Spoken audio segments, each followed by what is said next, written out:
Very good afternoon, all of you. With the grace of Lord Ganesha, I wish you all health, wealth, and prosperity. Today, we have amongst us Dr. Sanjay Kastura sir, a very eminent personality who will guide us regarding the integration of modern and traditional techniques in Ayurvedic and herbal drug development.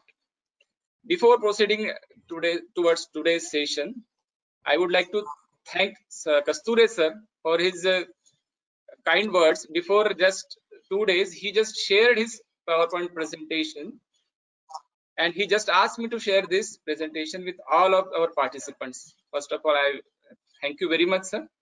Before proceeding towards session, I would like to request Dr. Shubhangi to introduce our today's guest speaker, Dr. Sanjay Kasture sir. I request Dr. Shubhangi to please introduce Sanjay sir. Thank you. Thank you, Shrikant sir. Am I audible? Yes, ma'am. Okay. Hello. Yes, you are audible. Okay. Hello and very good afternoon to all. I am Dr. Shubhangi Jadhav. I am working as an assistant professor in Bhausaheb Mulak Ayurved College, Butibori, Nagpur. Today, we all are here to listen and learn about an important topic, that is integration of Ayurveda, traditional and modern approach in Ayurvedic herbal drug development. And for this, we have a very eminent persona amongst us. Let me take this opportunity to introduce him. I welcome Dr. Sanjay Kasture sir. Dr. Sanjay Kasture sir is an emeritus professor in Rajarshi Shahu College of Pharmacy, Buldhana. Dr. Kasture sir is M.Pharm PhD and has done his postdoc from the University of Cagliari, Italy. He is the director of Pinnacle Biomedical Research Institute, Bhopal, and Optifor Life Sciences Private Limited. Sir has also given enormous contribution in the field of research. His area of research is neuropharmacology. Sir has worked in collaboration with 5 Italian and 2 Austrian universities. Sir has published more than 160 research articles in national and international peer-reviewed journals. He has guided many M.Pharm and PhD students. I would like to announce that 2 of his students have completed their PhD from University of Cagliari, Italy. Dr. Kasture sir has received many awards like BP Mukherjee Award, also Best Teacher Award for twice in the year 2008 and 2013. Sir is a member of many research and review committee and also a member of editorial board at many renowned institutes and journals. Dr. Kasture sir has his book published on Experiments in Preclinical Pharmacology. This book, I say that this book is referred in many pharmacy colleges in India. Sir has his excellence in developing herbal formulations. Many of his formulations are being used successfully in the treatment of psoriasis, eczema, IBS, etc. Sir is involved in the research of medicinal plants such as Mucuna pruriens and Withania somnifera since the year 1990. Sir, we would surely love to hear from you, listen from you about your journey sometime. I welcome Dr. Sanjay Kasture sir. Over to you, sir. The stage is all yours. Yeah, thank you. At the outset, I would like to thank Dr. Shrikant Hadole, Dr. Sarang Deshpande, and other office bearers of this esteemed organization. It's my great pleasure to introduce whatever research work I have done on Withania somnifera and Mucuna pruriens since 2007, January 2007 till this date. And we started this research at the University of Cagliari, and this research was possible because of 2 main people, Professor Michaela Morelli and Professor Elio Aquas, and thereafter our collaboration was extended to various other universities of Italy, and then 2 Austrian universities, they also joined our collaboration. So here is a slide for mentors and contributors. The first one is Professor C.T. Chopde of Nagpur University, was my supervisor and guide for my employment PhD dissertation. The second one is Professor Michaela Morelli, who is the chairman of Adenosine Research Club, and she is the vice rector of University of Cagliari. And these are the other people. They are the contributors who have helped me in pursuing my research in various areas of neuropharmacology. And this is our group in amyotrophic lateral sclerosis research at the University of Cagliari, Sardinia, Italy. The Sardinia is a small island of Rome, of Italy, and it is very beautiful place to live in. And people of Sardinia, they are also very kind-hearted people, always ready to help the foreigners. And uh, with the help of these people, I could pursue my research on Vidania somnifera and Mucuna pruriens in various aspects of the neuropharmacology. So, why this topic? This topic is because of stakeholders' demand. Obviously, the stakeholders are patients who need results. They are not interested whether they are receiving Ayurvedic medicine or homeopathic medicine or modern medicine. What they require is the result, relief from their agony or their pain. And the second stakeholder is obviously the physician who needs a medicine that will definitely work.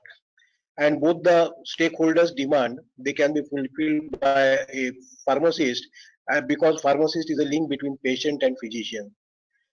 Now, all of us know that every medical science is a blend of goodness and few limitations. And we also realize that there is no single medical science which can fulfill all, also which can give a remedy for all diseases. So integration of various patches is required, and this is possible only if their effectiveness is established. Now we see many Ayurvedic medicines being practiced by modern medicine, like arnica oil or other things by orthopedic physicians, and you can find many other examples where this integration of Ayurvedic medicine with modern medicine is available and it is being practiced.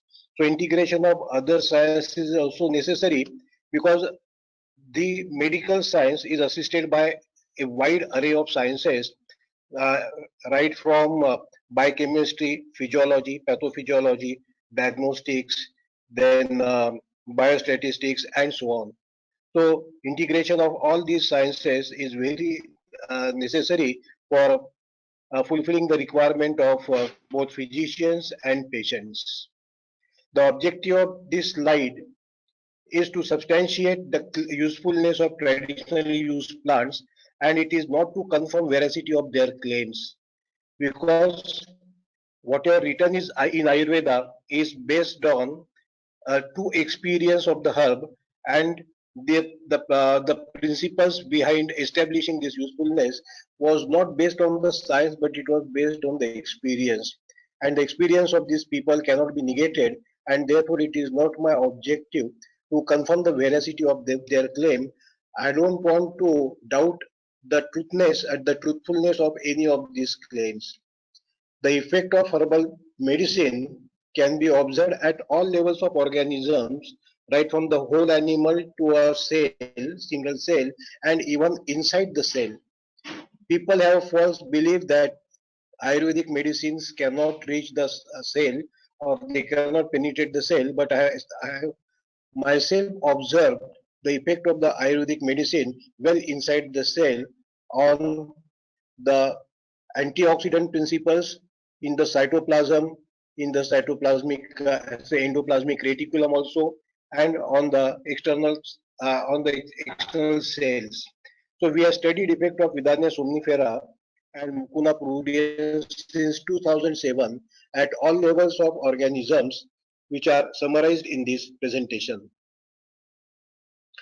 Now, say some 3-4 days back, I prepared a list of strengths of the herbs. You are well versed with all these strengths because you are people who are working with the herb. But what I want to highlight are total 12 points.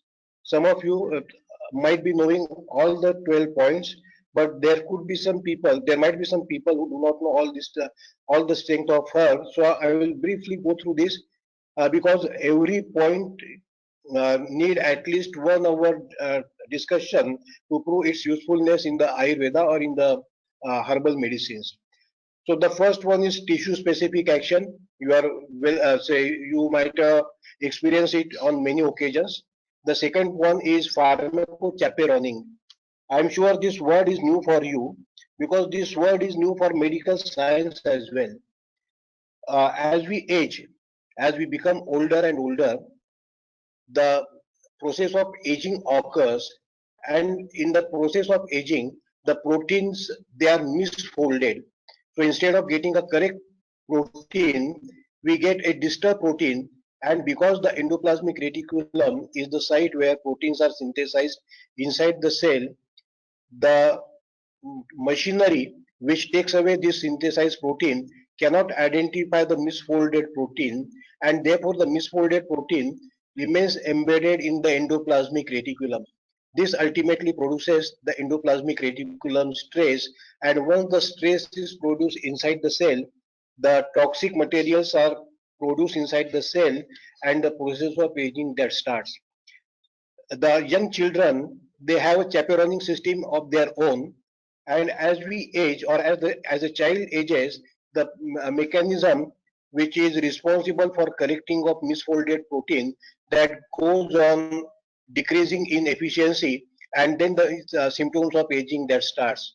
So as we age, the process of aging that becomes defective in almost every organ of our body.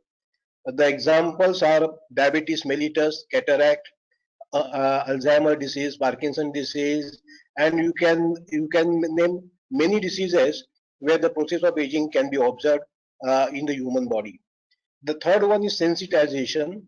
Sensitization means even if you give a very small dose of a drug repeatedly, gradually there is a built-up of a pharmacological response, and that is known as sensitization.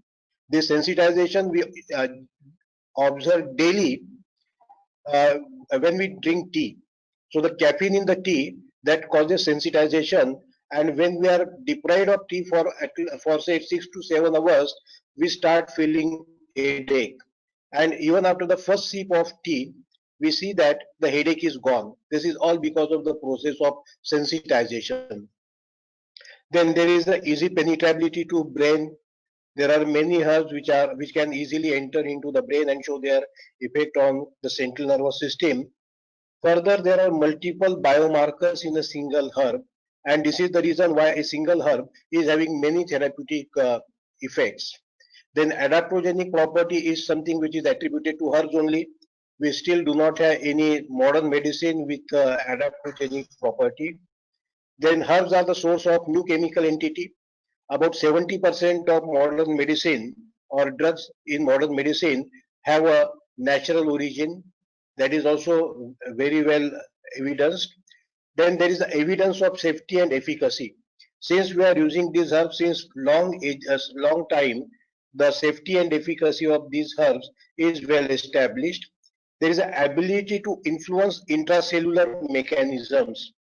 This I will show you in my coming slides. There is an ability to suppress gene expression at low cost.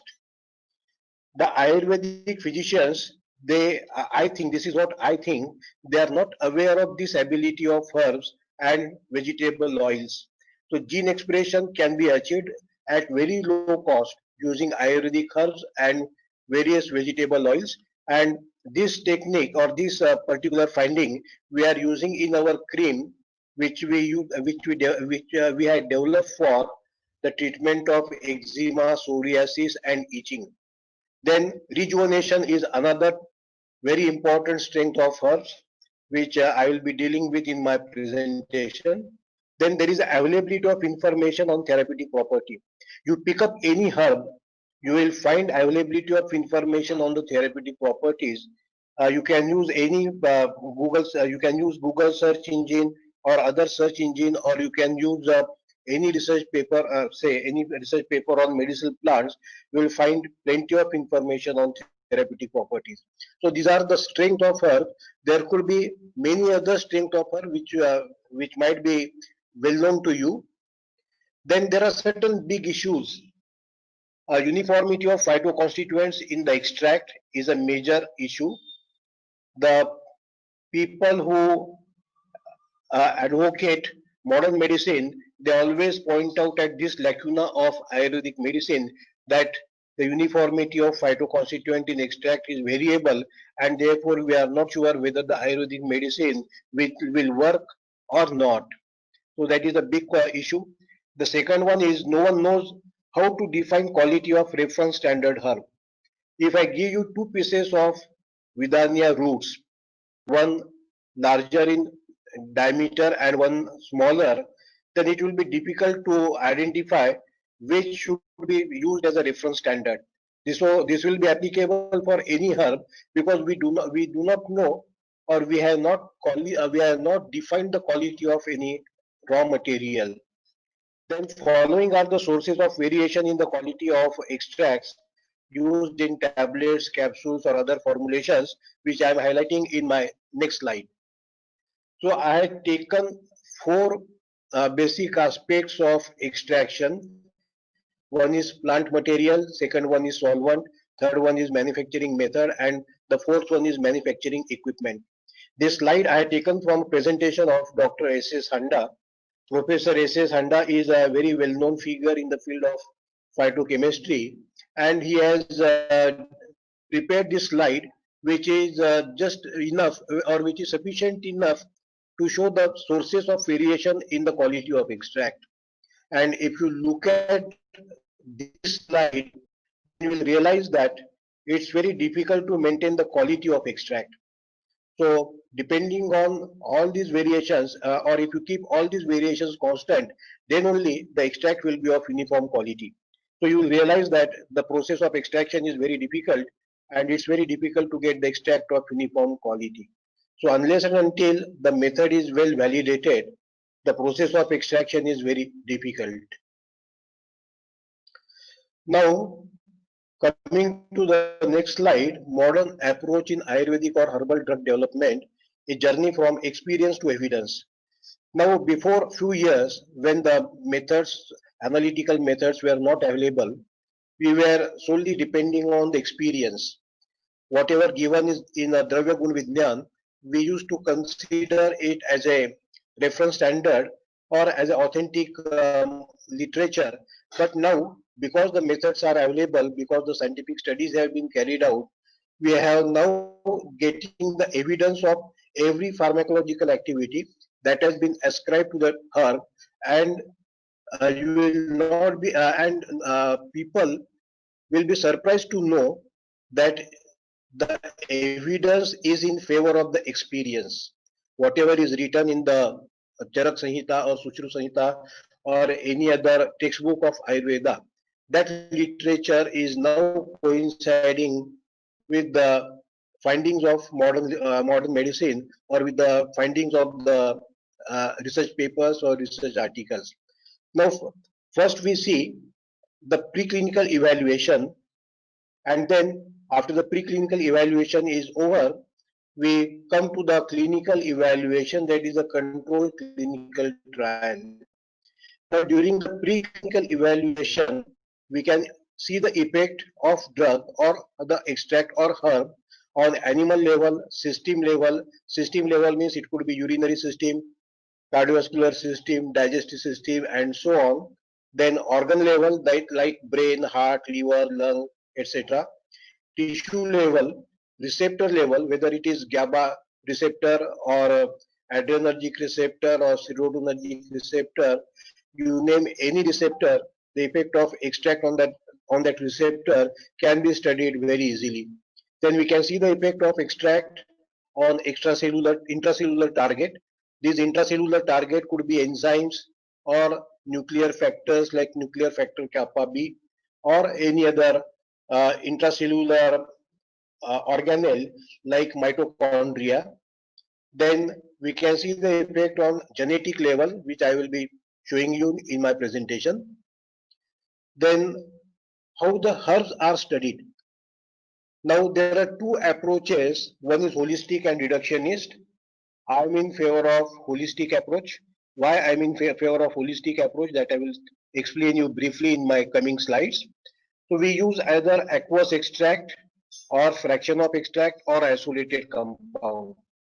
But in case of modern medicine, even ethanolic extract, pet ether extract, chloroform extracts, they are used. And if the pet ether extract is useful, then we carry out fractionation of that extract. We divide that extract into two parts, water soluble and water insoluble, or chloroform soluble and chloroform insoluble, and then we see the effect of that fraction. And gradually we come to an isolated compound where a single compound or two or three compounds isolated from the active fraction, they are tested for a biological activity.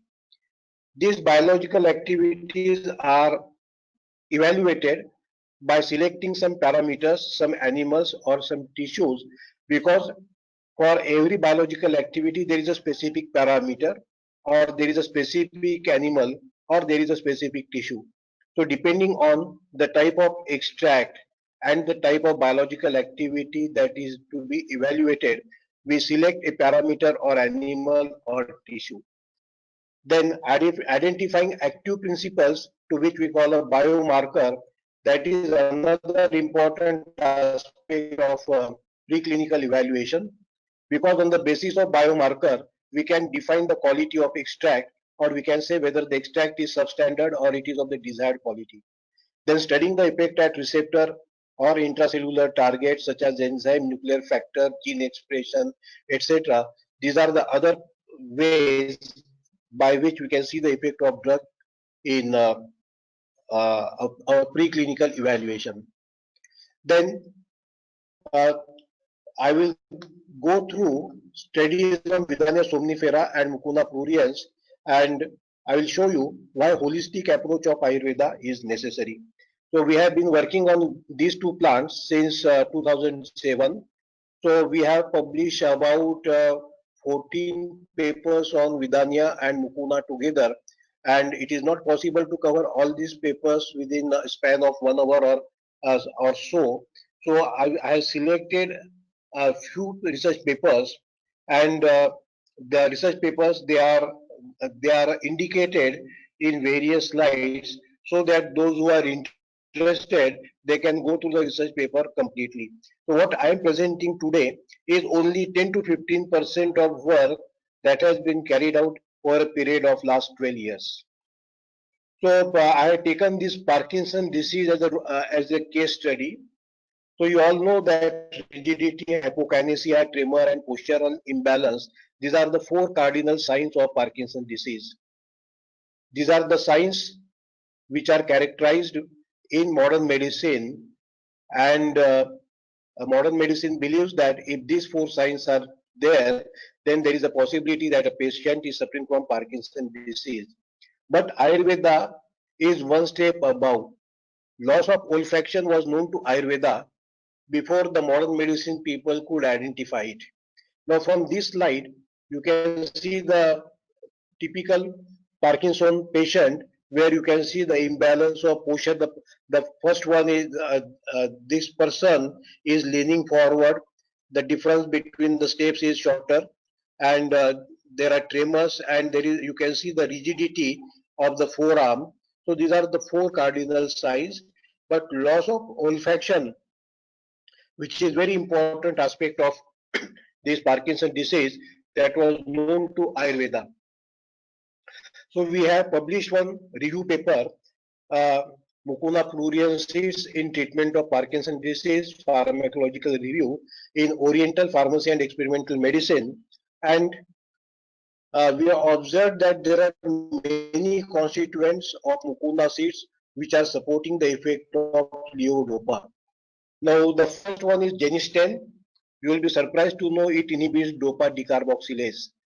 So the function of carbidopa or Densera seed is performed by genistein. It is already present in Mucuna seeds. So this genistein is neuroprotective. It is a tyrosine kinase inhibitor. It improves neuronal plasticity, which is lacking in Parkinsonian patients. And on the extreme right corner, I have given you references. So these are the people who have identified or who have confirmed the pharmacological activities or uses of these phytoconstituents like genistein, phytic acid, nicotine, bufotenin, DMT, beta carbolin, and there are some more like stearic acid, oleic acid, linolenic acid, glutathione, lecithin, harmine, coenzyme Q10, L-tyrosine, L-tryptophan, gallic acid, vitamin C, and so on. So I think you are sure that the herbs, they are comprehensive in their action, and they are not, and it is say not appropriate to call them as complementary, because complementary, these are the substances which are supporting the main action. But here the Mucuna pruriens seed itself is a herb which is having all these activities combined in just one herb. So, but if you use Mucuna pruriens, then you get all the benefits of these phytoconstituents, right from genistein to gallic acid and vitamin C. Then on study at animal level, so this was my first experiment that I carried out in University of Cagliari.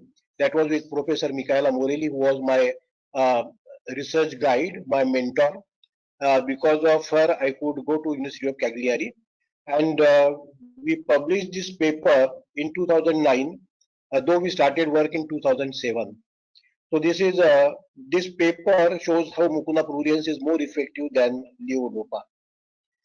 Now this is the sagittal section of rat brain. You can see the olfactory bulb here. Then you can see the olfactory tract. This is olfactory tract. This is medial forebrain bundle. This is the area of our interest because we inject 6-hydroxydopamine here. And after injecting 6-hydroxydopamine here, the 6-hydroxydopamine goes down in the substantia nigra pars compacta, that is at this location, and then it produces a symptom of hemiparkinsonism. This area is a ventral tegmental area. This is an area which is very important in various diseases or various phenomena which are related to addiction. So this is the sagittal section of rat brain, which shows almost say important aspects of the work that we have carried out. So this nucleus accumbens, this is also another area which is important for addiction. So in my coming slides, I will be dealing with this nucleus accumbens and this medial forebrain bundle, and how these areas are important in evaluation of biological activity that is related to Parkinson's disease and addiction. Now this 6-hydroxydopamine is having structure closely resembling to dopamine, and therefore in place of dopamine, this 6-hydroxydopamine gets incorporated into the biochemical pathway. So what we need is just 8 microgram of this 6-hydroxydopamine, which is injected into the medial forebrain bundle, and after 15 days we administer a large dose of levodopa, that is 50 milligram per kg, and after this dose is known as the priming dose, and 2 days after this priming dose we administer 6 milligram per kg levodopa or Mucuna pruriens extract along with benzerazide 15 milligram per kg for 2 weeks, and then from the second day we start observing the effect of levodopa or Mucuna pruriens extract on the contralateral turning and abnormal involuntary movement. Contralateral means, this is the contra means opposite, lateral means side. So if you are injecting drug into the left medial forebrain bundle, then you are destroying the dopaminergic neuron in the left side of the brain. So right side of the brain, that becomes more active. So when you give levodopa or mucuna, the right side of the brain will become more active, and the animal will rotate in the clockwise direction or towards the right hand side direction. So this is known as a contralateral turning. And the abnormal involuntary movements, these are the movements which are always observed in patient of Parkinson's disease, like opening and closing of the digit, movement of the whole body along its main axis. So these are known as axial and limb abnormal involuntary movements, which I will show you in my next slide. So this is a graph where on the one axis you have time in seconds spent in abnormal involuntary movement, and on the right side we have number of turns in 2 hours. So the animal rotates for almost 2 hours, more than 2 hours, but after 2 hours, the number of rotation that decreases, and therefore the study is carried out only for 2 hours. So here, this line graph, if it is compared with the line graph of levodopa, then you can see that at equivalent dose of levodopa, this Mucuna pruriens is many times more effective in increasing the contralateral turning. And these bar graphs, these are green lines, these are for Mucuna, and the blue lines, these are for levodopa. And here you can see that this axial abnormal involuntary movement, which is evident on the first day, it is not seen on rest of the experiments. Like till 14th day, you will not find any abnormal axial movement, and in the further experiment, we have identified the cause why Mucuna pruriens is not giving this axial movement. So for that, we isolated compounds, we isolated alkaloid. The process for isolation of alkaloid is available to you now, and without going into the much details of this process, I will go to the slide where we can see the actual effect of this alkaloid. Now, in this panel, the left panel, you can see that the abnormal axial movement is significantly reduced when the alkaloid A is given with levodopa, whereas the limb abnormal involuntary movements, they are not at all modified by this alkaloid. This means that the mechanism which is responsible for axial abnormal involuntary movement differs from the mechanism which is responsible for limb abnormal uh, uh, involuntary movements. The locomotor response was not affected. This means that the alkaloid is not responsible for changing the locomotor activity, but it is responsible for reducing the abnormal involuntary movement, which are known as axial abnormal involuntary movement. So this clearly means that Mucuna pruriens extract contains some other ingredient which are responsible for limb abnormal involuntary movement, and it is also possible that the site of action for the limb ends that may be different from the site for axial abnormal involuntary movements. Then why Mucuna pruriens is better than levodopa in dyskinesia? So this increase in dopa decarboxylase enzyme that reduces the level of dopamine in the brain, and Mucuna pruriens reduces expression of dopa decarboxylase, whereas levodopa increases dopa decarboxylase expression. This were evaluated in pink 1b9 Drosophila, where you can see that this dopa decarboxylase is at least 225 times increased by levodopa, whereas this green picture or this green bar, this shows that Mucuna pruriens reduces dopa decarboxylase. So when this dopa decarboxylase is overexpressed in the brain, it will convert levodopa into dopamine, and the availability of levodopa in the brain will be reduced. And that is why we observe dyskinesia in patients receiving levodopa for a pretty long time. So after 6 months or 1 year of levodopa treatment, we usually observe this dyskinesia, and this dyskinesia is a very disabling symptom of Parkinson's disease. So if you consider this dopa decarboxylase, then Mucuna pruriens is much better than levodopa. Then we have genetic model of early Parkinson's disease using Drosophila pink 1b9. And in this model of Parkinson's disease, that is early Parkinson's disease, now you all know that if the Parkinson's disease occurs before the age of 50 years or 45 years or so, we call it as an early Parkinson's disease. In Nashik, there are 300 patients of Parkinson disease which are registered with Parkinson Society of Nashik, and you will be surprised to know that the number of early onset Parkinson disease is more than the late onset Parkinson disease. So we have carried out experiments on both early as well as late onset Parkinson disease using the Drosophila model.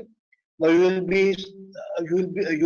might have one question in your mind: how this Drosophila, that is a fruit fly, how this is evaluated for Parkinson disease in humans? It is because the genes are conserved in Drosophila and human beings.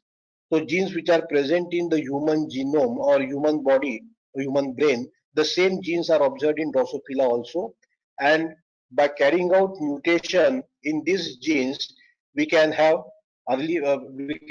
various models of various genetic models of diseases, like genetic model of Parkinson's, genetic model of Alzheimer. You name any genetic model, we have say genetic model of those diseases present in Drosophila or present in mouse. So if you consider homology as a parameter, then mouse is 85% close to human beings, and next one is the Drosophila. So we have studied effect of Mucuna pruriens on the lifespan, the climbing ability, and the smell perception. Now, because Ayurveda says that loss of olfaction is one of the symptoms of Parkinson's disease, the same was evaluated in Drosophila using electronic say devices, and I will be showing you effect of Mucuna pruriens on the smell perception also. So this lifespan, so we have this wild type Drosophila and this mutated Drosophila, that is pink 1b9. Now you can see this lifespan, it is up to say 75 days, whereas here in case of uh, pink 1b9, it is reduced to 50 days. So this shortening of lifespan, this was corrected by Mucuna pruriens. You can see that both the survival curves after say in untreated pink 1b9 and Mucuna treated pink 1b9, they are almost same. So here with 0.1% of Mucuna pruriens and here with 0.01% of levodopa. So this 0.01% of Mucuna, say levodopa, is giving you result which are equivalent to Mucuna pruriens 0.1%. So this confirms that Mucuna pruriens prolongs the lifespan of pink 1b9 as it is being prolonged by levodopa. Then this is the climbing assay. These are the ordinary test tubes which are inverted, and at the bottom there is a port for entry of Drosophila, and the time taken by this Drosophila to reach a height of 6 centimeter, that is recorded. So how many flies are reaching the 6 centimeter level and in how many seconds they reach the 6 centimeter level, that is determined.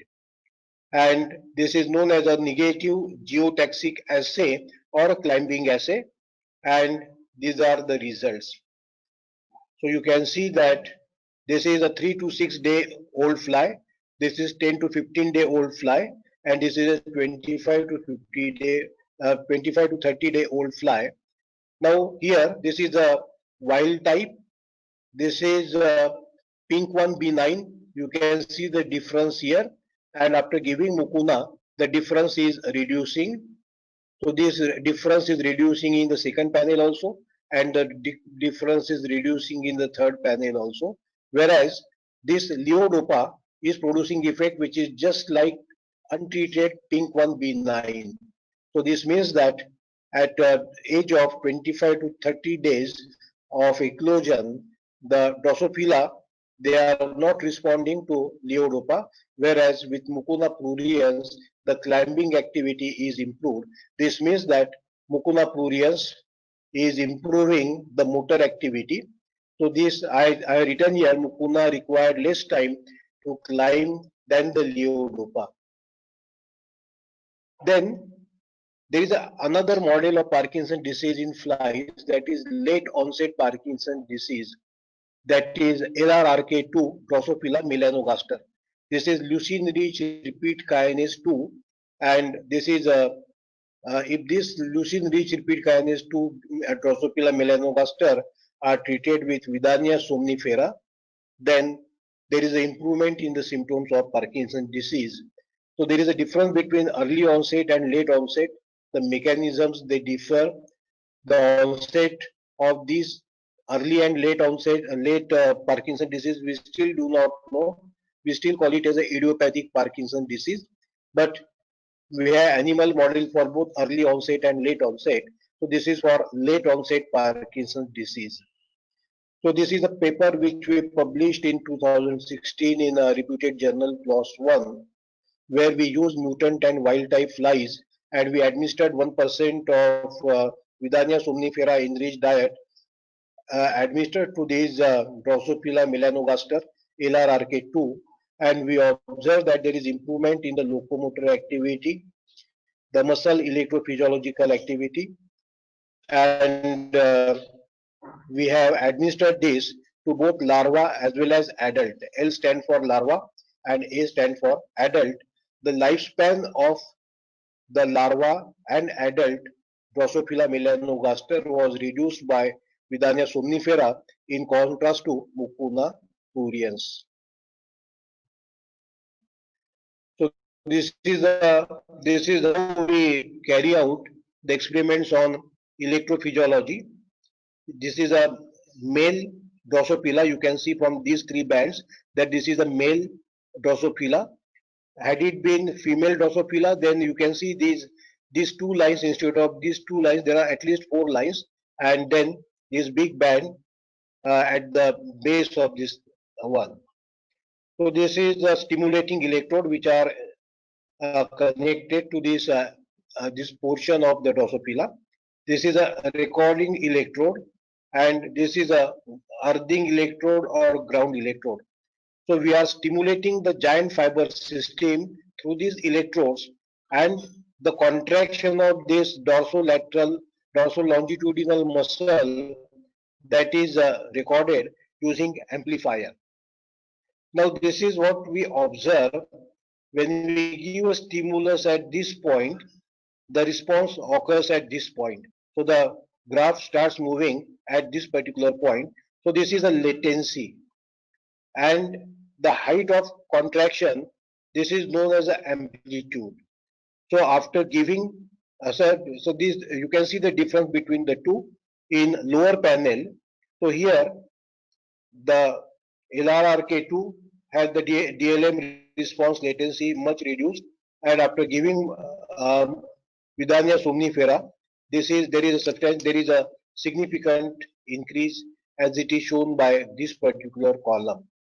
So this clearly indicate that Vidania somnifera is is improving the electrophysiological property of this dorsolongitudinal muscle, or the conduction of electrical impulses that is stimulated by Vidania somnifera, which is very important in controlling the dyskinesia or the muscular activity of Parkinson's patient. Then how the Mucuna pruriens is influencing the intracellular environment. So these are the intracellular effects of Mucuna pruriens. Mucuna pruriens increases number of synapses, and the two parameters that were evaluated in this experiment, they are the Bruchipilot protein and the T-bar density. Now many times we say that a drug is acting before the synapse, or drug is acting presynaptically, or the drug is acting postsynaptically, but we have never seen where the synapse is exactly located and how the effect of drug before or after the synapse can be evaluated. So this study we published in PLOS One, Mucuna pruriens velvet bean rescues motor, olfactory, mitochondrial, and synaptic impairment in pink one benign Drosophila melanogaster genetic model of Parkinson's disease. So this is Dr. Simone Podige, who is a postdoc in University of Cagliari, and he was the person who has carried out most of the work related to this paper. So this Brook pilot protein and T-bar density was evaluated. So these are the flies. This is, as I told you, that this is a female fly and this is a male fly. This is just like female Anopheles mosquito and male Anopheles mosquito. They also have bands like this. Now we have focused on two parts. One is the antennal lobe, as it is shown in this arrow, and the second one is thoracic ganglia. This is located here. So these two parts are the parts of our investigation. So we have estimated Bruchipalate protein and tyrosine hydroxylase using this particular process of protein extraction and Western blot analysis. So this requires a skill of molecular biology where we see the effect of uh, say where we see effect on various components of genes. So this Bruchipalate protein has a molecular weight of 190 kilodaltons. Tyrosine hydroxylase has a molecular weight of uh, 58 kilodalton. And the tyrosine hydroxylase, if its level is increased by any drug, then that drug is useful in treatment of Parkinson's disease. And this Bruchipalate protein, this is a biological marker of synapse. If the synapses are increased, then this Bruchipalate protein, that number or that amount is also increased. So in the panel B, you can see that after giving Mucuna pruriens, the Bruchipalate protein was 100%, and after giving levodopa 0.01%, it was less than 50%. Whereas the tyrosine hydroxylase, this is surface to 100%, and this is almost 62 or 63% after giving levodopa in a concentration of 0.01.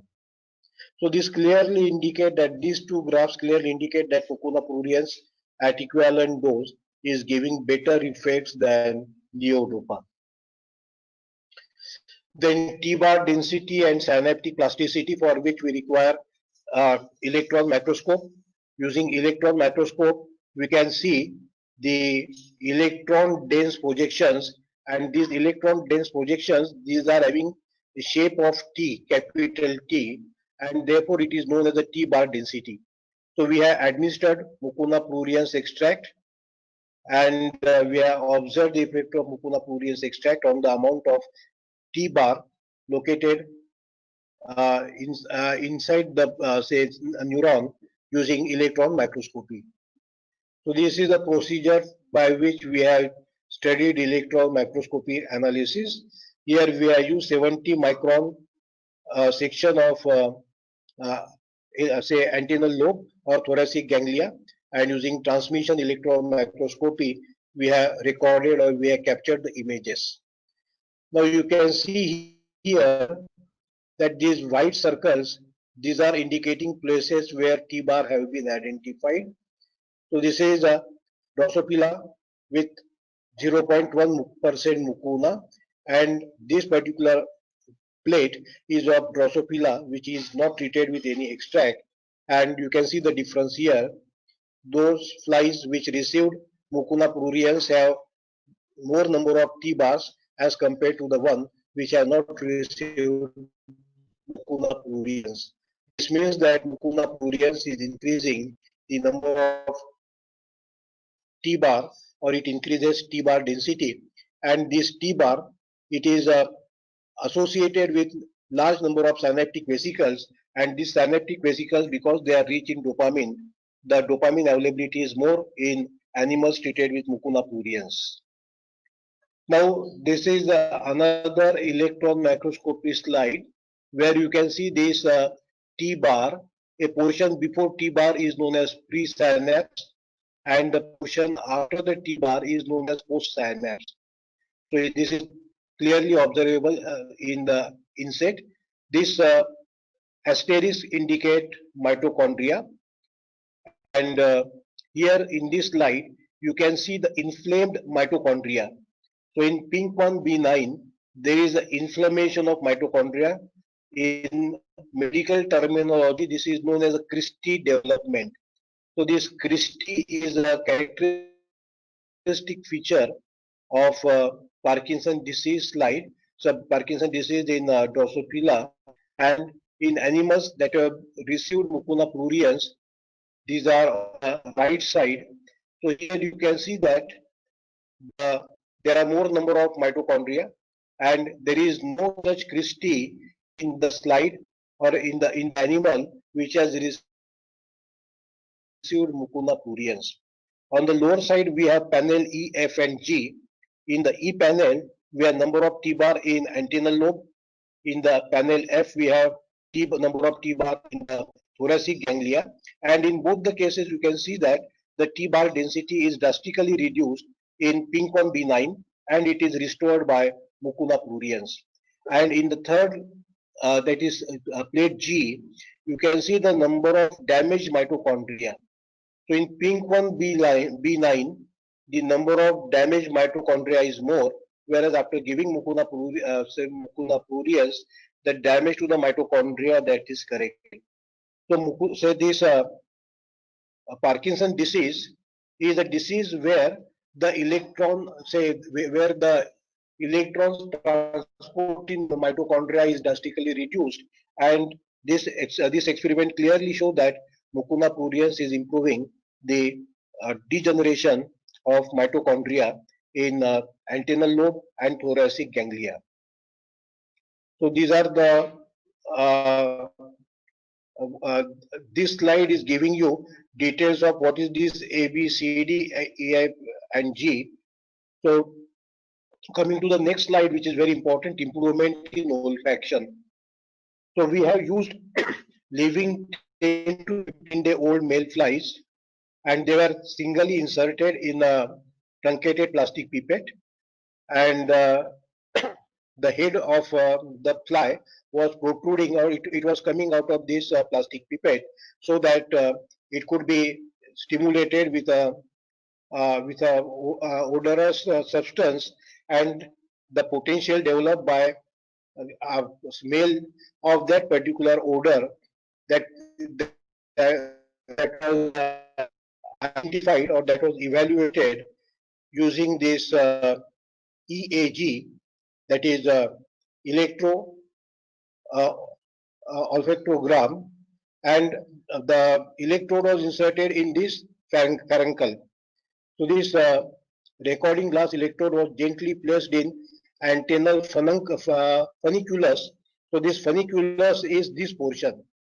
So we inserted electrode here, and then a small amount of hexanol was flashed, and the and this EAG, that is millivolt, developed in the antennal funiculus that was recorded.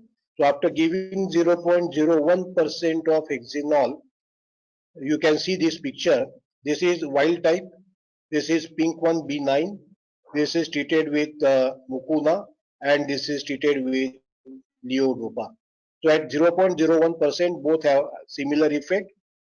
At 0.1%, they have similar effect, and at 1%, this levodopa is giving better effect than the mucuna pruriens. Now, coming to the spine density project. So this is a Professor Elio Aquas, who is the main coordinator of all the research activities that I am carrying out at University of Cagliari, University of Bologna, University of Sassari, and various other universities, and is coordinating all the activities at different places. Because at different locations we had different sets of instruments. So gene expression studies are carried out in University of Bologna. So the counterparts of Professor Elio Aquas, who is professor of Caputi. So she is organizing experiments on gene expression. So this is a person who is responsible for coordinating all these effects of mucuna and vidania.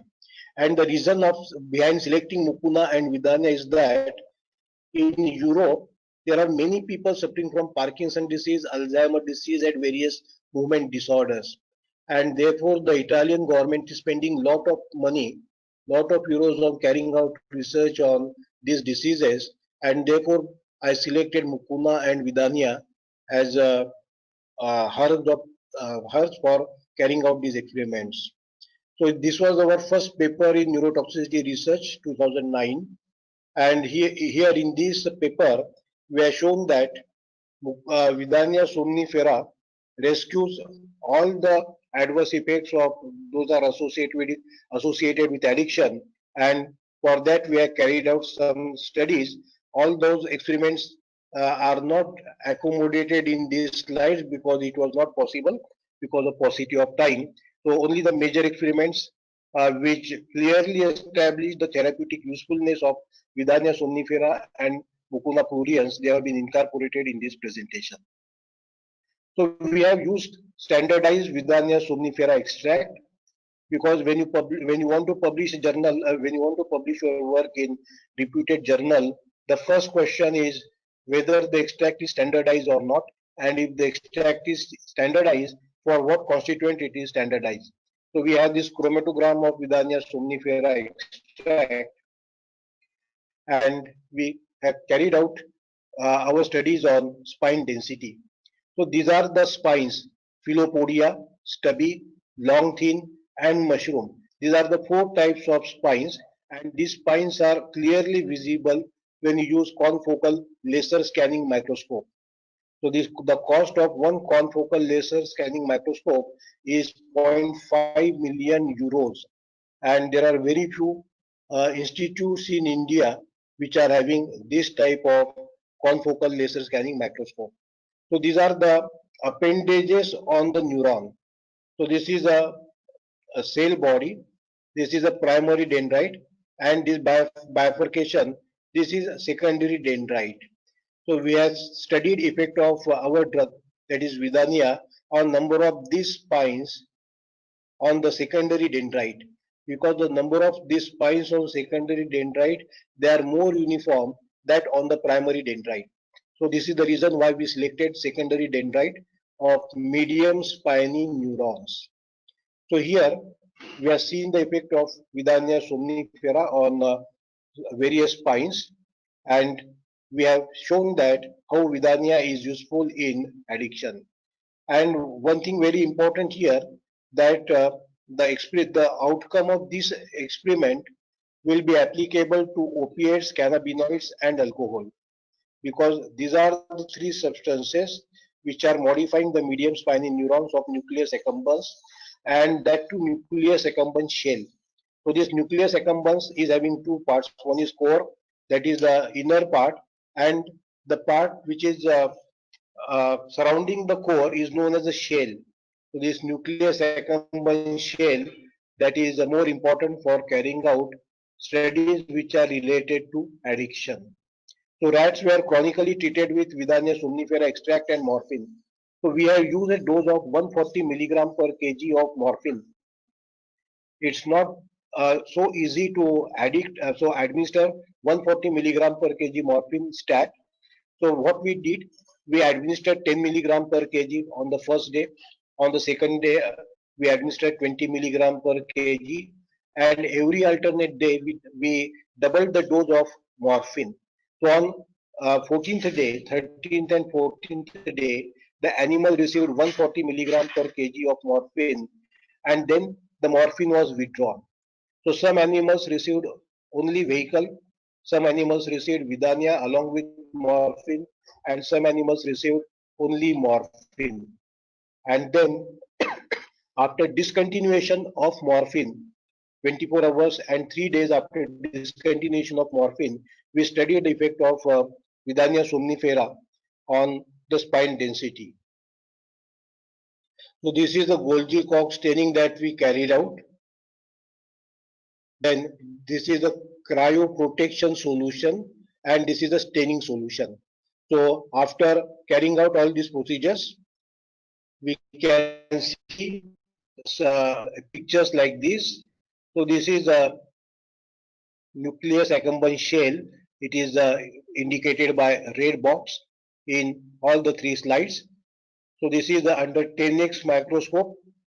the slide appears looks like this, and at 100 X objective, it looks like this. So this is a secondary dendrite, and we observe the number of spines in this particular area. You can see the spines more prominently in this area also.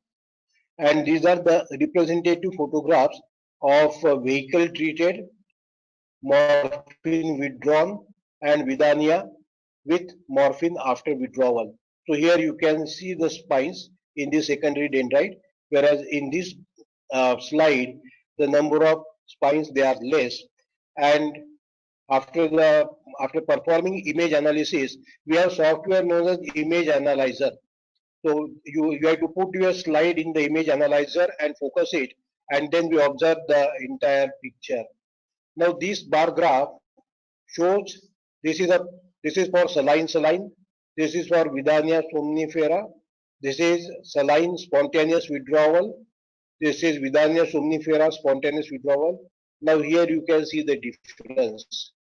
The spine density is drastically reduced after discontinuation of morphine, but same morphine when it was discontinued in animal or in rat treated with Vidania somnifera, you can see that the number of spines they are still retained, or they are even more than the number of spines in the vehicle treated animal.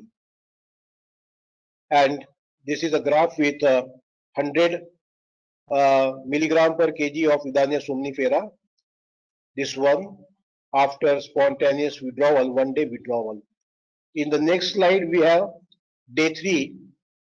As we discontinue giving morphine, there is a natural regeneration of spines, and therefore the percentage change that is reduced after on the 3rd day.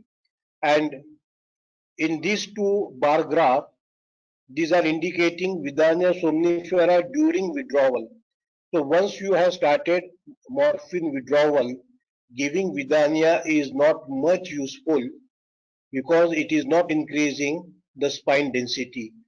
So the take-home message of this slide is that Vidania somnifera is useful only when it is given along with morphine.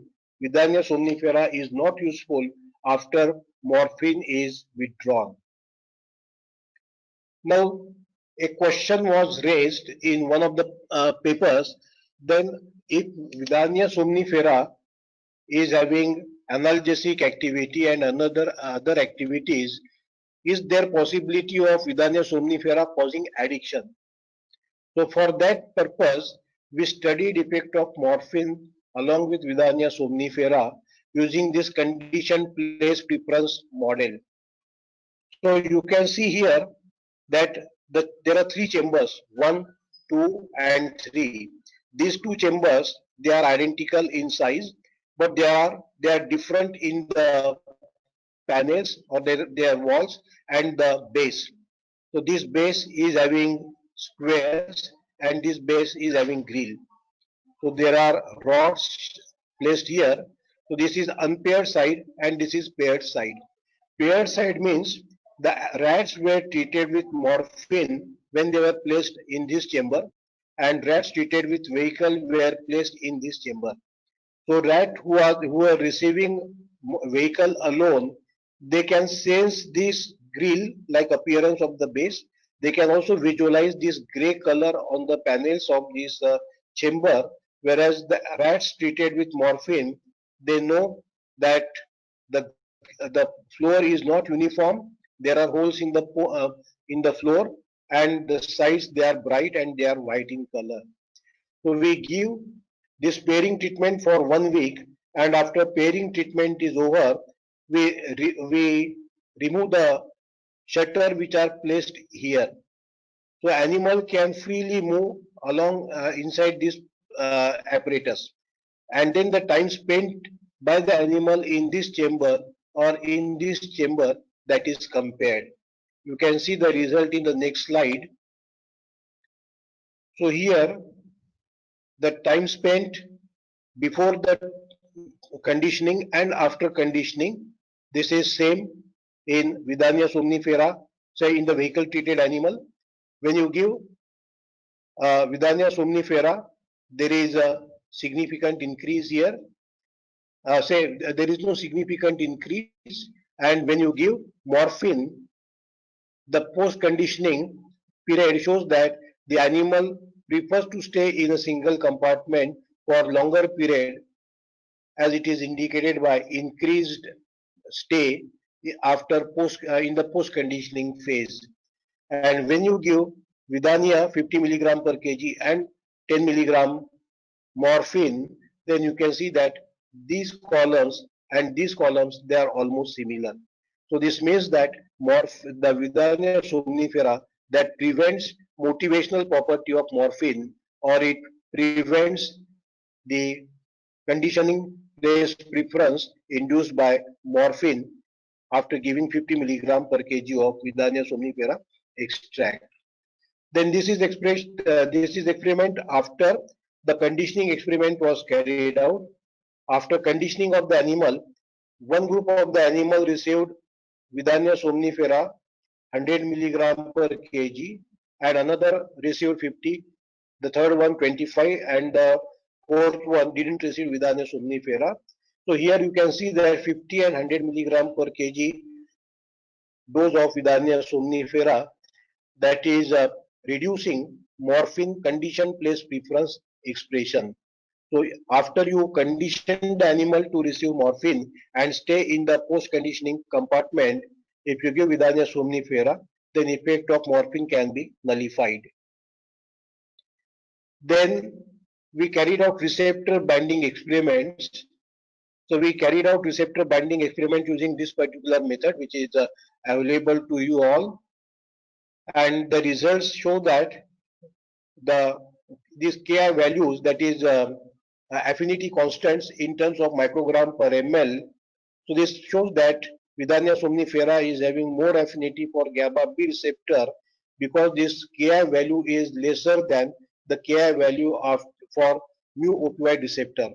So similarly, we carried out receptor binding study for all those receptors which are supposed to work for Vidania somnifera. That is this delta opioid receptor, kappa opioid receptor, cannabinoid 1, cannabinoid 2, GABA A, NMDA, alpha 2, and serotonin receptor. And we observed that the affinity constant was smallest in case of GABA A, indicating that it has maximum affinity for GABA A receptor, and this is the reason why Vidania somnifera is useful in treatment of convulsion or epilepsy. Then GABA B, then delta opioid, then mu opioid, then NMDA, that is glutamatergic receptor, then kappa receptor, then cannabinoid receptor, and where the affinity constant was more than 1000, this indicate lack of activity. Now we carried out electrophysiology experiments with Professor Valentina Basareo, and she is a lady who has been injecting drug in the nucleus accumbens since last 32 years, and she is so expert that the injection will be only in nucleus accumbens shell or in the ventral tegmental area, or you specify the brain area and she will inject the drug there without any failure. Now in this electrophysiology experiment, we have prepared ventrotegmental area slide. So this is the area which is responsible for addiction, ventral tegmental area. So when dopamine transmission in ventral tegmental area is increased, then it means that the drug is having addiction liability. So it is increased by nicotine, it is increased by caffeine, alcohol, morphine, cannabinoid. You name any addict forming drug, you will find that it increases dopamine level in the ventral tegmental area. So we prepared this ventral tegmental area slices of rat, and we carried out these electrophysiological studies. So in this panel, you can see the baseline. So this ventral tegmental area section was stimulated, and after stimulation of this ventral tegmental area, we got such type of tracing. After giving Vidania somnifera, you can see the difference. The lines are very close here in baseline. The lines, they are separated away. And after giving washout, the lines, they are again like baseline.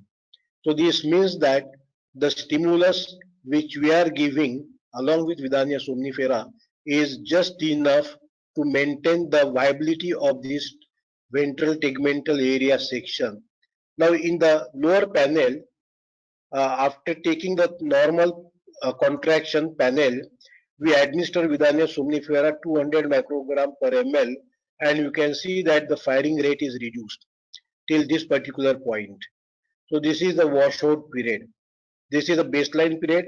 This is WAC maximum effect, and this is the washout period. This is the line graph which is showing the course of action over a period of time after giving Vidania somnifera in 40 microgram per ml, then 100 microgram per ml, 200 microgram per ml, and 400 microgram per ml.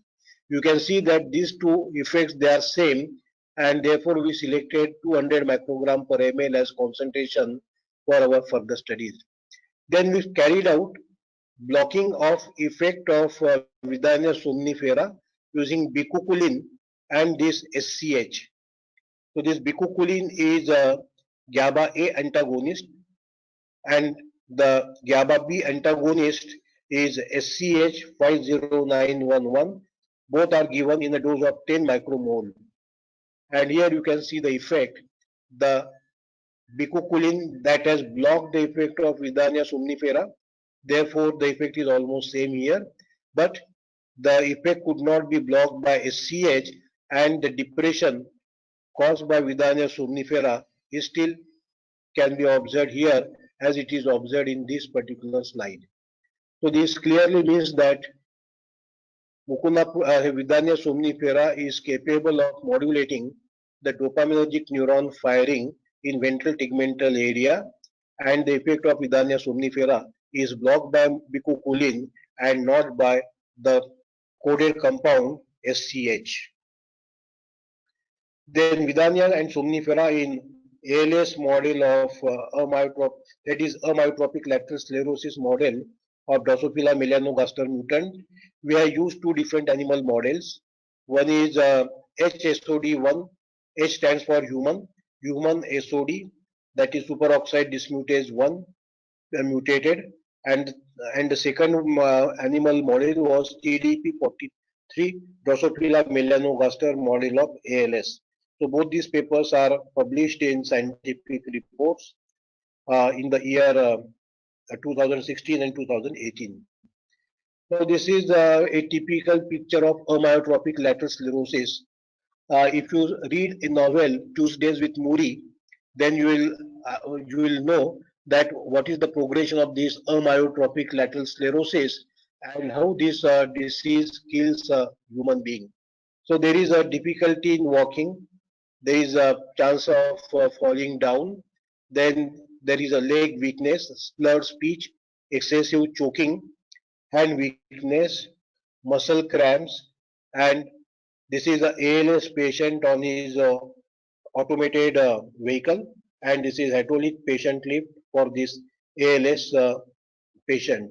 So these are this is the affected nerve of the ALS patient, and this is a normal nerve of a healthy motor nerve. So this is typically a disease of motor neuron. And what we observe is that a particular type of potassium channel that is involved in the pathogenesis of amyotrophic lateral sclerosis, and both Mucuna pruriens and Vidania somnifera, they have a varying effects in the same animal model. So in 2017, we came out with the first paper, and this because of this paper, we could start clinical evaluation of Vidania somnifera and Mucuna pruriens in ALS. This news was made public to was made public.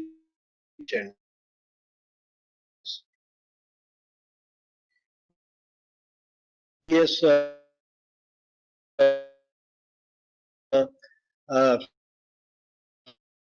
television channel, the new one. It's like news. It appeared in here on about first. Realize they into it, and then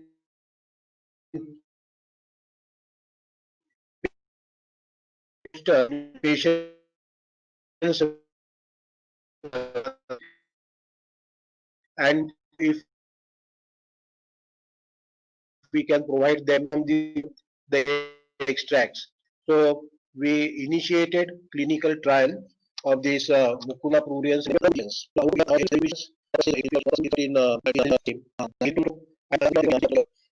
progress there available. Uh, Drosophila study, what we observed that Vidania somnifera treatment increased lifespan of HSOD while Mucuna pruriens was not having.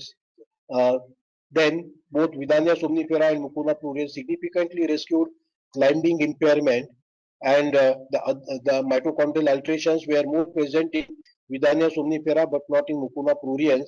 So there are some differences between the actions of Mucuna and Vidania. It is obviously because both are acting by different mechanisms.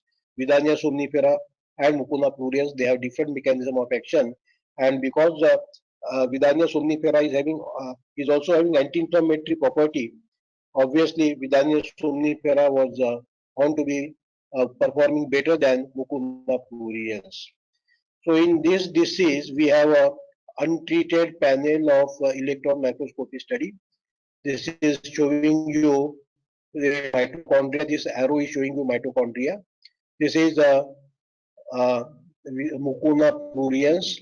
This is a damaged uh, mitochondria, and using message analyzer, we had taken 256 sections of this particular slide. The software itself makes 256 sections, and then it gives you various areas where there is a damage. So here you can see that this star is indicating you. I am unable to, yeah. So this star is showing you the damaged part of the mitochondria. So here Mucuna pruriens is not much useful in correcting the damaged mitochondria, but Vidania somnifera has reduced the number of damaged mitochondria. So Vidania somnifera is more preferred in HSOD1 model of amyotrophic lateral sclerosis. Here we have used 524 mitochondria after giving Mucuna pruriens and 271 Vidania mitochondria. So this is how the ALS study was carried out. There are some repetitions in all these Drosophila experiments because when you want to publish a paper, just one experiment is not enough. So you have to give at least 4 or 5 experiments to substantiate your claim, to explain the mechanism of action of these herbs or the herbal extract. And to avoid mere repetitions, I'm giving you only the specific slides where a prominent change can be observed or which are different than the other slides. Then this was the second one using the TDP43. This is another Drosophila melanogaster model of amyotrophic lateral sclerosis. So this paper was published in 2018. Here also we use Vidania somnifera and Mucuna pruriens. And in this slide, you can see Mucuna pruriens but not Vidania somnifera ameliorates the EPSP, that is X postsynaptic potential response to high frequency stimulation of GFS in TDP43 mutant flies. Now you might be remembering the diagram of a Drosophila where we have a recording electrode, stimulating electrode and a ground electrode. So using the same procedure, we have studied effect of these Mucuna pruriens and Vidania somnifera on the latency to say response and amplitude of response. This is amplitude of response, and this horizontally this is latency to response. Now here you can see that this is the wild type or GAL4. This is the TDP43 where the response is reduced, but both Mucuna pruriens and Vidania somnifera, they have restored the response. And the number of failures, say the number of here the strike and failure in this TDP 43, then there are more number of failures, whereas with Mucuna the number of failure is reduced. Vidania somnifera was without any experiment. So the treatment of TDP 43 flies with Mucuna pruriens, but not Vidania somnifera extract was able to antagonize the increased failures found in TDP 43 flies in response to 10 stimulation 100 Hz, resulting in values comparable to those observed for GAL4. So we have used 10 stimuli in a continuation, that is known as train of 10 stimuli, and the number of failures that we have recorded. Then Vidania enhances analgesic activity of morphine. So our objective here was to see whether we can use Vidania somnifera as a adjuvant in opioid sparing therapies, because in terminally ill patients morphine alone is not effective in controlling the pain, and there is always a development of tolerance to analgesic effect of morphine, and we want to know, we want to have something which will potentiate or which will prolong the analgesic effect of morphine. Now, because there are some previous reports that morphine, say Vidania somnifera, is useful in treatment of having analgesic activity, we wanted to know if Vidania somnifera enhances morphine analgesia.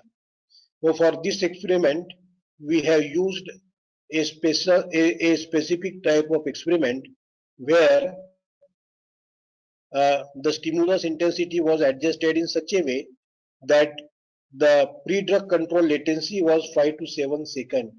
I will briefly explain you this experiment. We have a tail flick test. In the tail flick test, the tip of the tail is placed over a area which is maintained at 55 degrees centigrade. So there is a strong beam of light, and that beam of light passes on the tip of the tail, and the tip of the tail pursues the heat of 55 degrees centigrade temperature, and the animal will flick the tail to avoid that heat, and the time required to remove the tail, that was noticed. So it was kept at 5 to 7 seconds, and the cutoff time of 10 seconds was there. So this cutoff time is after 10 seconds, if the animal does not flick the tail, the animal is withdrawn, so that tip of the tail is not damaged. And we have used Vidania in a dose of 100 milligram, and dose of morphine was 2.5 milligram per kg. So both these doses were selected in such a way that when used alone, they were not effective analgesic. So if at all there is an analgesic effect when Vidania is converted with morphine, then only we can say that there is a potentiation of analgesia, or Vidania enhances morphine analgesia. So basal analgesia was assessed right before saline or Vidania somnifera, and the effect of drug or Vidania somnifera and morphine were evaluated at 30, 60, 120 to 43 pended up to 420 minutes after morphine treatment. Now here you can see that this saline morphine 2.5. So after 240, after this particular time, that is 120 minutes, the analgesic effect of morphine is over. But when you give Vidania somnifera with morphine, then the analgesic effect of this combination is still continued. So this means that Vidania somnifera is enhancing the analgesic effect of morphine. When Vidania somnifera is given in a dose of 100 milligram, the effect is on the baseline. So this indicates that there is no analgesic effect of Vidania somnifera in a dose of 100 milligram per kg. In the next slide, I have summarized the results of the whole experiment. Vidania somnifera alone failed to alter nociception in tail flick test.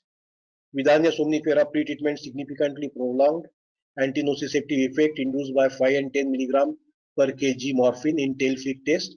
Vidania somnifera pre-treatment prevented morphine-induced hyperalgesia, and this study suggests that Vidania somnifera can be used in combination with morphine to increase the morphine analgesia, and it can be used as adjuvant to morphine in terminally ill patients.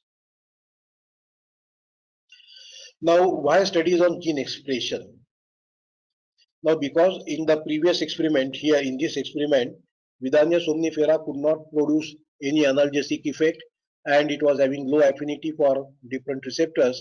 This suggested that there is a possibility of gene expression, and therefore we evaluated effect of Vidania somnifera on gene expression. And this experiment, as I already told you, this was carried out in University of Bologna under the guidance of Professor uh, Francesca Caputi. So she studied the cell lines, and the studies and the cell lines were neuroblastoma cell lines, and we evaluated effect on mu opioid peptide and nociceptin opioid peptide receptor.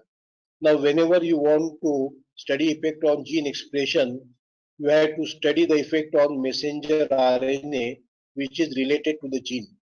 And this messenger RNA that can be evaluated, its effect on the mRNA amount can be evaluated using real-time PCR.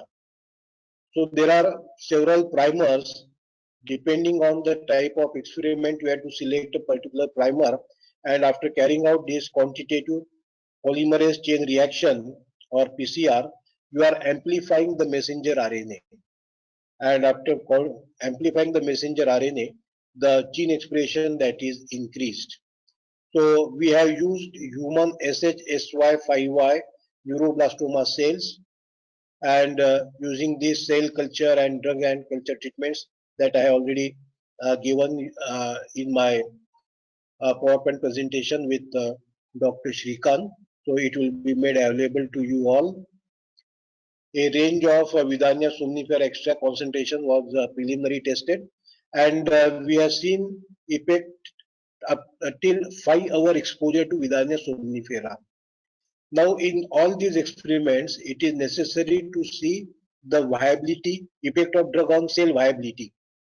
So we have 5-hour, 24-hour, and 48-hour viability data. And in up to 5-hour, the percentage viability is almost 100%. Means there is no death, there is no adverse effect on the cell viability up to the level of 5-hour. At 24-hour, there was a substantial decrease in the surviving cells, or cell viability was reduced, and therefore the experiment was carried out at 5-hour exposure. After 5-hour exposure, these are our observations. This is mu opioid peptide, that is MOP, and this is nociceptive opioid peptide. This nociceptin was identified in 1994. Till before that, we were knowing mu receptor, delta receptor, kappa receptor, uh, delta receptor, and sigma receptor. This nociceptin receptor was introduced in 1994 only. Now, I want to invite your attention on this panel. Here we have given morphine, and after giving morphine, there is decrease in the gene expression. After giving naloxone, naloxone is acting just opposite to morphine, or it is morphine antagonist. So it has increased gene expression, and when naloxone and morphine they are given, the effect is intermediate. This effect is between the effect of morphine and the effect of naloxone. So this is the intermediate effect. It indicates that there is a competitive antagonism between morphine and naloxone. Whereas on this panel, we have Vidania somnifera. This is also Vidania somnifera, and this is Vidania somnifera. So these are the concentration dependent effects. Now here, uh, the amount of gene expression as compared to the vehicle treated group, that is reduced by both these doses. And uh, here somehow we observed increased gene expression. We would have expected reduced gene expression here because the concentration of Withania somnifera is more, but because Withania somnifera is an extract having different components, it is possible that the other components of Withania somnifera extract uh, contributed to the increased gene expression. And there is no effect of Withania somnifera extract on nociceptin related gene expression in this particular experiment. So these are the experiments where the gene expression was evaluated. So our study was funded by Regione and Autonoma della Sardegna. Then there are banks which are funding projects in Italy, and you need not pay back the loan. They give you loan, but you need not pay back the loan. Whatever revenue is generated on the sale of manuscript, that money goes to the bank. And then the Ministry of Education, Government of Italy, that also funded this project. So thank you very much for your patient listening. I hope I could transact the business. You could understand what how they are evaluated in preclinical evaluations. So these studies, they require a lot of money. You will be surprised to know that one Drosophila is costing €5, one rat is costing €70, and we have used a huge number of animals. So the total cost of these experiments, if you consider the cost of experimentation, the cost of instruments used, the cost of raw material used, the cost of animal use, then it will be more than 1 crore. And to publish a manuscript in all these reputed journals require €2,000 to €4,000. So all this money was provided by government of Italy, and therefore I could perform all these experiments without spending even a single penny from my own pocket. Even my travel grant was funded by University of Cagliari, Italy. So I was very fortunate enough to have these people, and our collaboration is still continuing with 5 Italian universities to say central institutes of research in neuroscience, and there are 2 Austrian universities where my son is working as postdoctoral fellow. He is also one of the participants in our ALS group, and his area of research is pharmacochaperoning. So he has been working in this area since last 5-6 years, and he has a huge data. And fortunately, he also started working with noribogaine, a compound which is first identified in African plant. It was manufactured, it was purified in Japanese laboratory, and the effect of that noribogaine was evaluated in Medical Institute of Vienna. So there are 3 countries, 3 continents were involved in that particular project. So I hope he will be able to contribute to the Technovest solutions. So that is all what I wanted to say, and I will be happy if you have any queries or on the presentation. Thank you very much, sir, for such an informative session. It was a long research of around the 13 years. It was really amazing experience, sir. Now I would like to invite Dr. Somnath Vibhute sir, Dr. Sarang Deshpande sir for question answer session. Somnath sir and Sarang sir, please join for question answer session.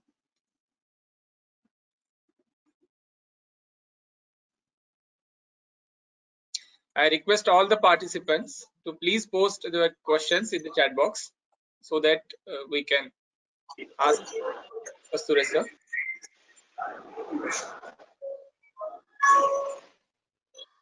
Thank you, sir. It was a very nice essence of your 17-year knowledge, and we are really thankful that you share it with us. And it was very nice hearing you have given to your lecture that experience to evidence. our tradition, our Ayurveda is very much rich about experiences, but it is the real time to convert that experience into evidence. And you have very nicely explain the methodology for doing that. The and basic thing is that the willpower you have, and this willpower is very much necessary to convert that experience into evidences. We are very thankful to you, sir. And Dr. Shrikant, is there any questions that Sorry, sir. Sir, I want to ask one thing that you have mentioned that you have standardized the extract before experimenting, and Yeah. you have used a single herb, and that single herb also contain multi molecules, and you have standardized that extract against some biomarkers. But Yeah. what should we do in terms of any polyherbal preparations, or in case of any herbomineral preparations? How can we standardize? Because there are multiple molecules. But I think, Yes. as I know, the standardization concept, though whatever the biomarkers we use for standardization, that doesn't mean that biomarker is the only responsible thing for that activity. That thing is Exactly. only responsible for standardization. Yes. So The what approach of concept of biomarker, yeah, the concept of biomarker is based on the premise that there is only one biomarker, which is false. A single plant is having more than one biomarker. You will be surprised to know that Vidania somnifera is having 40 vidanolites. It is having vidaferin also. It is having one another compound which has been neglected so far and on which we are working now. That is ferulic acid. So this forget about polyherbal. Even a single herb, let it be Saint John wort or Vidania somnifera, for instance, it is having more than 4 biomarkers.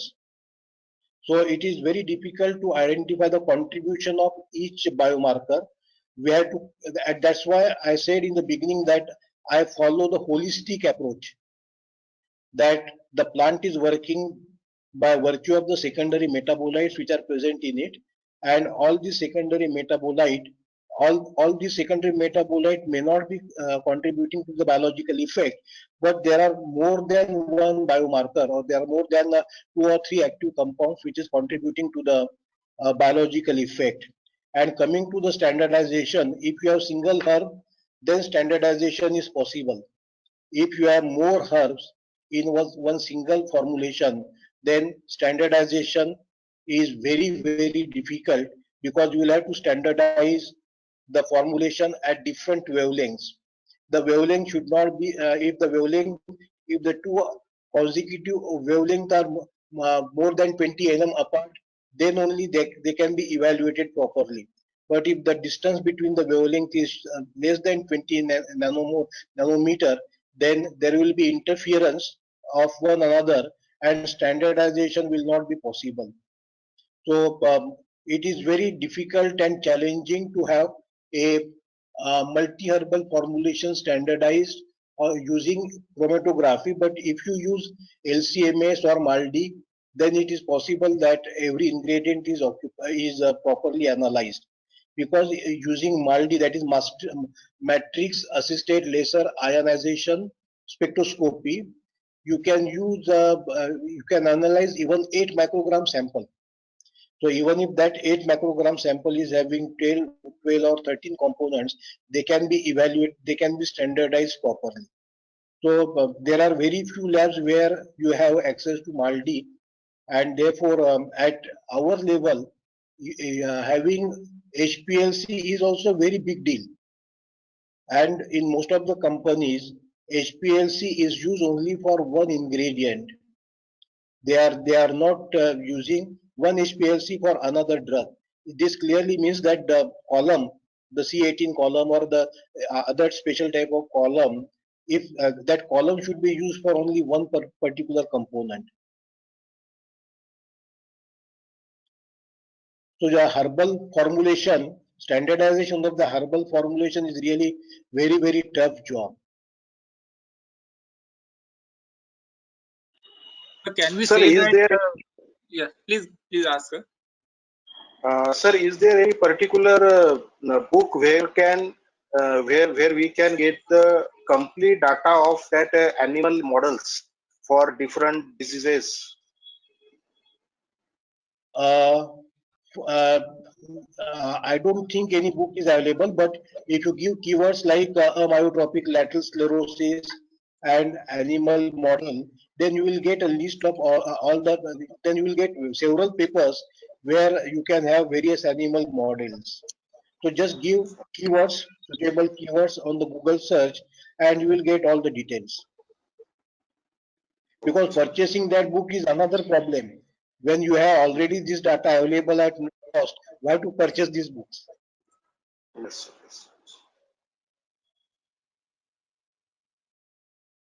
So considering this whole scenario regarding the research in Ayurveda, can we say that we need to develop a different technique for polyherbal or herbo-mineral formulations? Because these techniques Yes. are not that much helpful for Ayurveda research, the products or the herbs. Yes, I agree. The whole basis of Ayurveda is based on Kapha, Pitta and Vata.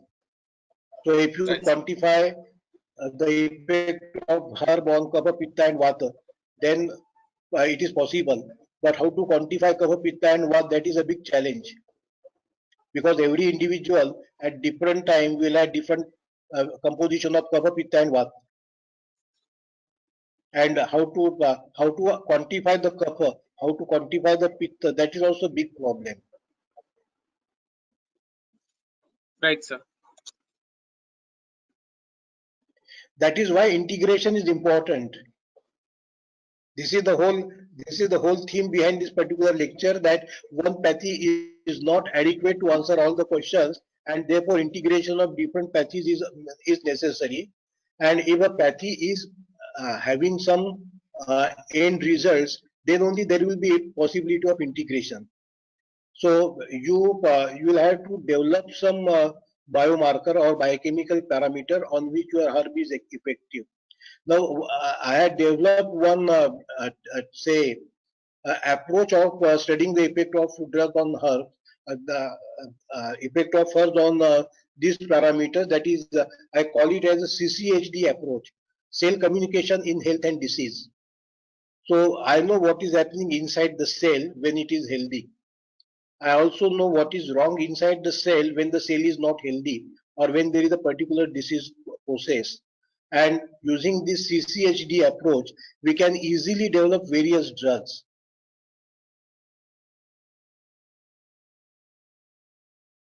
Hello? Yes, sir. Yeah. Yes, sir. Yes, sir. You are audible. So one thing I would like to say that in case of say PCOD or BPH, we have overexpression of 5-alpha reductase enzyme. There are many herbs which are inhibiting 5-alpha reductase enzyme. So if we use these herbs, then we can develop formulations. Yes, I request which will participants be, to please post their questions in the chat box. You can direct. Now, I would like to proceed towards the vote of thanks. First of all, thank you very much, Kastura sir, for accepting our invitation as a guest speaker for this informative session. I thank you very much. And after all, you have shared the PowerPoint presentation for all the participants. I thank you very much for that also. I also thank you all the participants for patient listening. I thank you, Dr. Sarang Deshpande sir, President of Technoved Solutions, for organizing this event. And last but not the least, all the members of Technoved Solutions who have helped me in this session. Thank you very much. So we conclude today's session here. Thank you. Thank you all of you. Thank you very much, sir. thank you. Thank you.